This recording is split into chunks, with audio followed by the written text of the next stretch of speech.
Salam sejahtera buat kita semua. Perkenalkan, nama saya Reli Daman Tafanao, NPM 2012-0023, asal Institut Universitas Budi Dharma. Pada kali ini saya akan membahas tentang materi penjadwalan pada sistem operasi. Baik, sebelumnya kita perlu tahu bahwa definisi penjadwalan itu apa sih? Di sini saya bisa terangkan bahwa definisi penjadwalan itu memiliki makna, yaitu kumpulan kebijaksanaan dan mekanisme di sebuah sistem operasi yang berkaitan dengan urutan proses kerja dalam memutuskan proses mana yang akan dijalankan dahulu, kapan berjalan, atau berapa lama proses itu berjalan. Nah, di sini ada sebuah latar belakang pada penjadwalan ini. Artinya, penjadwalan ini merupakan konsep utama dalam multitasking. Adanya sistem operasi multi prosesor dan sistem operasi real time. Penjadwalan adalah cara atau metode berbagai proses dilaksanakan pada CPU, di mana biasanya terdapat lebih banyak proses yang dijalankan daripada jumlah CPU yang tersedia. Nah, hal ini diatur oleh software scheduler dan dispatcher. Nah, kemudian penjadwalan proses ini memiliki kriteria untuk mengukur dan optimasi kinerja penjadwalan. Nah, di sini pada proses kriteria untuk mengukur optimis kinerja penjadwalan ini ada 3 poinnya. Ini yang pertama, yang kedua, yang ketiga, yang keempat. Di mana yang pertama, adil atau fairness, yang artinya proses yang diperlakukan sama, yakni mendapat jatah waktu pemproses yang sama dan tak ada proses yang tak kebagian layanan pemproses, sehingga mengalami kekurangan waktu. Baru kemudian yang kedua, efisiensi atau efisiensi, artinya pemproses dihitung dengan perbandingan rasio waktu sibuk pemproses. Kemudian turnaround time, artinya waktu yang dihabiskan dari saat program mulai masuk ke sistem sampai proses diselesaikan oleh sistem. Kemudian yang terakhir, throughput, artinya jumlah kerja yang dapat diselesaikan dalam satu unit waktu. Artinya di sini kita tahu bahwa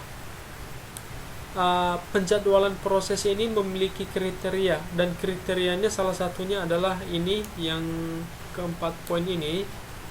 Artinya mulai dari adil atau fairness, kemudian efisiensi, kemudian turnaround time, dan throughput. Nah, kira-kira kriteria untuk mengukur optimasi kinerja penjadwalannya itu ini.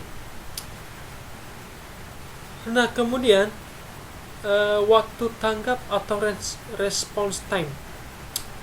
Waktu tanggap atau response time ini ada terbagi dua. Yang pertama yaitu sistem interaktif. Sistem interaktif ini terminal response time, yakni waktu yang dihabiskan dari saat terakhir dari perintah dimasukkan sampai hasil pertama muncul di layar. Kemudian sistem waktu nyata atau real time event response time, yang artinya waktu dari saat kejadian atau internal atau eksternal sampai instruksi pertama layanan yang dimaksud dieksekusi. Artinya jika ada proses yang lebih dari itu, yang lainnya akan harus menunggu sampai CPU bebas dan dapat dijadwalkan kembali. Itulah artinya layanan yang dimaksud di sini atau dieksekusi. Kemudian dalam penjadwalan ada beberapa tipe, yaitu ada penjadwalan jangka pendek, ada penjadwalan jangka menengah, dan penjadwalan jangka panjang. Nah, penjadwalan jangka pendek ini atau short term scheduler artinya menjadwalkan alokasi pemroses di antara proses yang ready di memori utama. Kemudian penjadwalan jangka menengah atau medium term scheduler artinya setelah eksekusi selama selang beberapa waktu, proses mungkin menunda sebuah eksekusi karena membuat permintaan request, input, output, atau memanggil sistem call.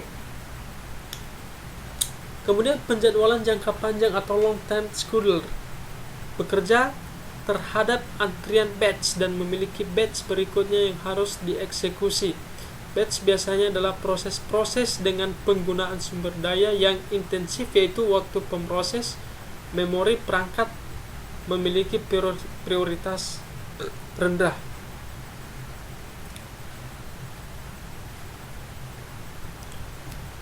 Kemudian ada strategi penjadwalan. Dalam strategi penjadwalan ini ada terbagi dua, yaitu penjadwalan preemptive dan penjadwalan non preemptive. Kira-kira di antara kedua strategi ini apa-apa saja dan apa maksudnya dari penjadwalan preemptive ini?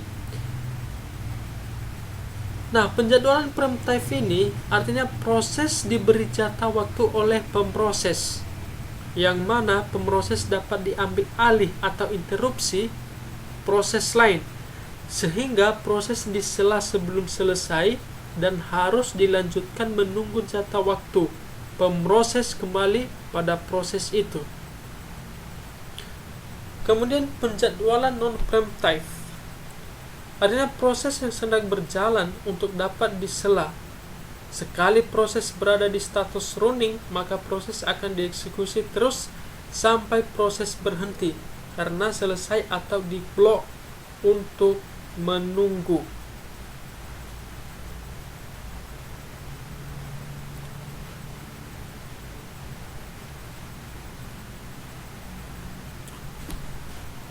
Selanjutnya adalah saran dan tujuan penjadwalan. Nah, di sini ada saran dan tujuan penjadwalan ini. Di dalam penjadwalan ini ada memiliki konsep-konsep dasar penjadwalannya. Di materi ini belum saya sertakan ya, karena mengingat slide yang banyak. Ini kemudian saya jelaskan sedikit. Yang perlu kita ketahui dalam konsep-konsep dasar penjadwalan ini, artinya yang pertama ada tujuan dari multi-programming. Artinya apa? Untuk mempunyai proses secara bersamaan. Kemudian ketika suatu proses harus menunggu, sistem operasi dapat saja akan menghentikan CPU dari suatu proses yang sedang dieksekusi misalnya, dan memberikan sumber daya kepada proses yang lainnya. Nah, kemudian CPU itu adalah satu sumber dari komputer yang penting menjadi sentral penjadwalan di sistem operasi. Ya, perlu kita ketahui bahwa CPU itu singkatan dari Central Process Unit, yang bisa dibilang bahwa CPU itu merupakan jantung pada sebuah komputer ya. Kemudian kapanpun CPU misalnya menjadi idle system, operator harus memilih salah satu proses untuk masuk ke dalam antrian atau ready. Maksudnya siap untuk dieksekusi misalnya, ya. Nah, di sini juga saran dan tujuan penjadwalan ini. Apa sih saran dan tujuan penjadwalan ini? Saran atau tujuan utama penjadwalan proses optimis kinerja menurut kriteria tertentu.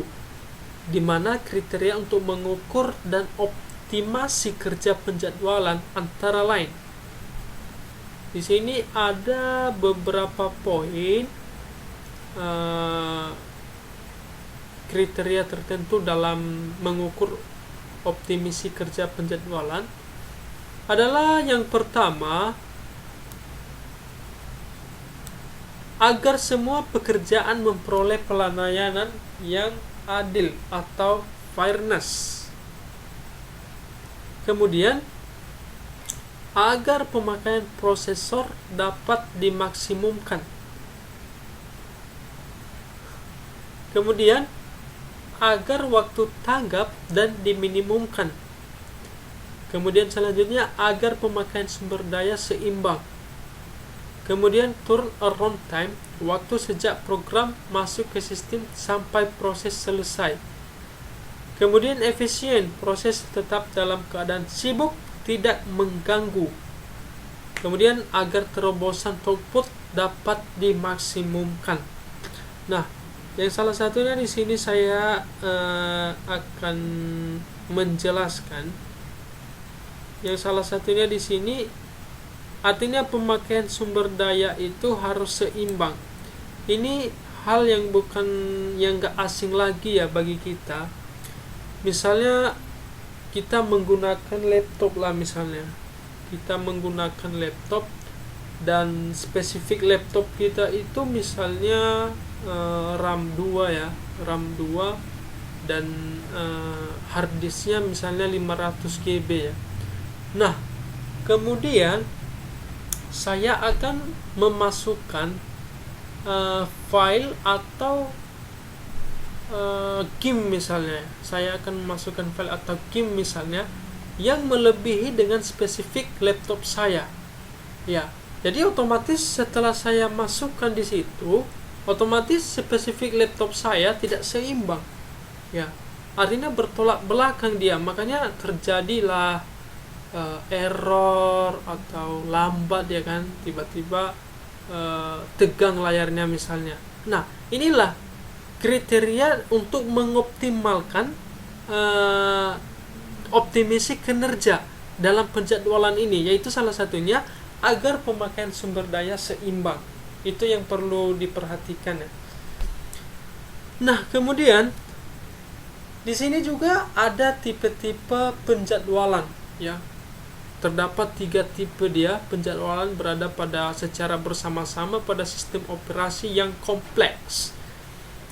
Yang kompleks artinya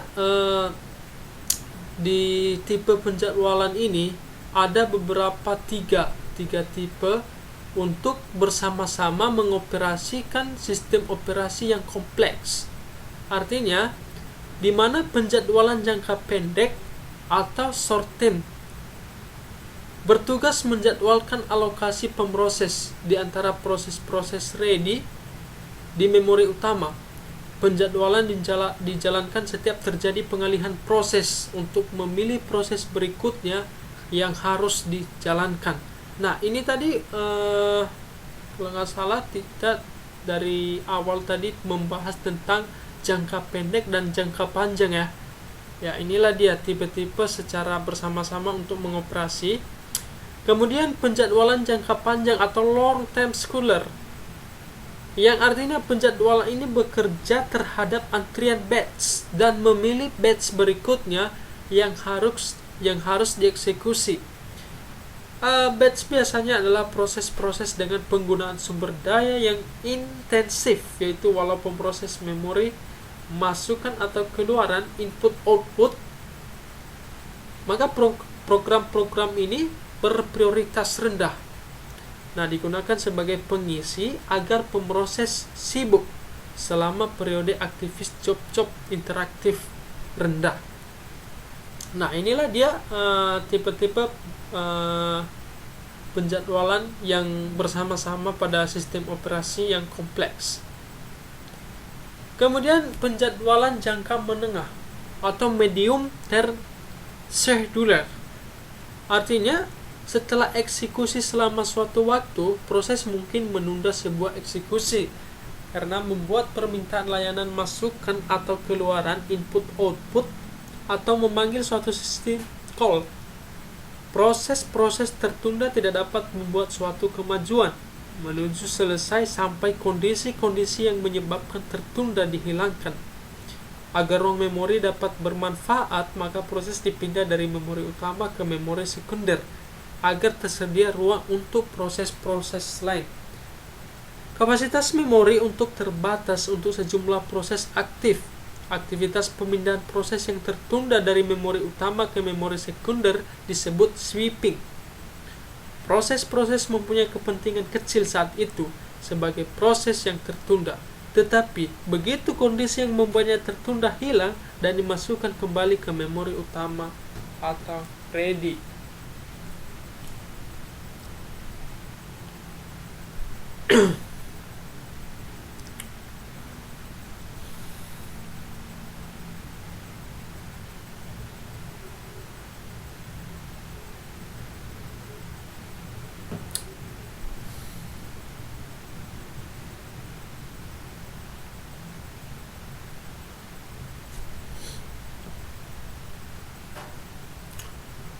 Nah, kemudian ada penjadwalan.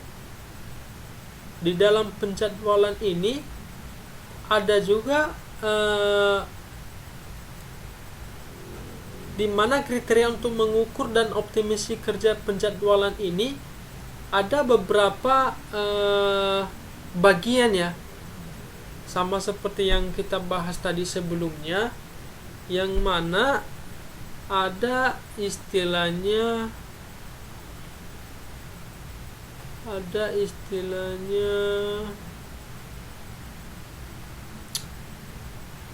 artinya ada istilahnya adil atau fairness, ada efisiensi, ada waktu tanggap, dan ada waktu tanggap pada sistem interaksi. Kemudian ada pengertian pada scheduling atau penjadwalan. Penjadwalan proses yaitu kumpulan kebijaksanaan dan mekanisme di sistem operasi yang berkaitan dengan urutan kerja yang dilakukan oleh sistem komputer.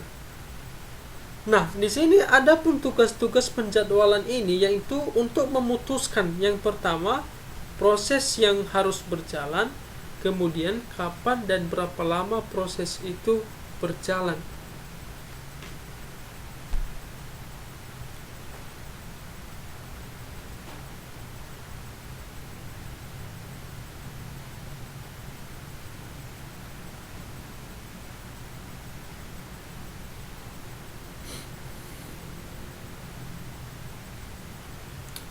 Nah, kemudian di dalam penjadwalan ini ada memiliki algoritma, artinya langkah-langkah untuk menyelesaikan, langkah-langkah penyelesaiannya. Yaitu terdapat banyak algoritma penjadwalan baik non-preemptive maupun preemptive.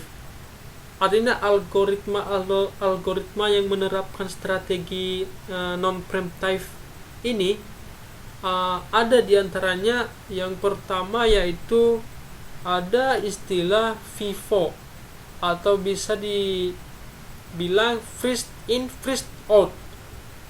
Artinya penjadwalan ini merupakan penjadwalan non-preemptive. Kemudian penjadwalan tidak berprioritas. FIFO jarang digunakan secara mandiri, tapi dikombinasikan dengan skema lain. Misalnya, ada keputusan berdasarkan prioritas proses untuk proses-proses. Nah,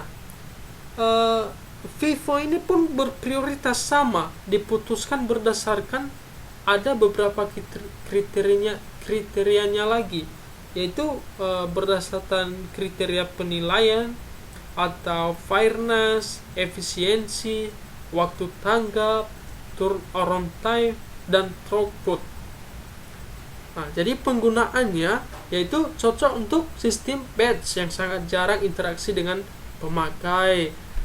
Ya, dari sebelumnya kita telah membahas tadi. Kemudian penjadwalan ini sama sekali tak berguna untuk sistem interaktif karena tidak memberi waktu yang tanggap atau yang bagus. Kemudian tidak dapat digunakan untuk sistem waktu nyata. Nah, contohnya terdapat 4 proses job, yaitu A, B, C, dan D misalnya ya, dengan waktu yang jalannya masing-masing. Kemudian adalah 8, 4, dan 4 menit.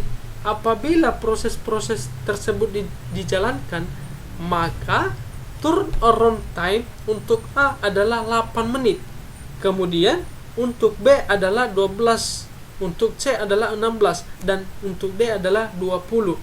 Nah, apabila keempat proses tersebut menggunakan penjadwalan shortest atau job files, maka turnaround time untuk B adalah 4. Nah, untuk C adalah 8, untuk D adalah 12, dan untuk A adalah 20.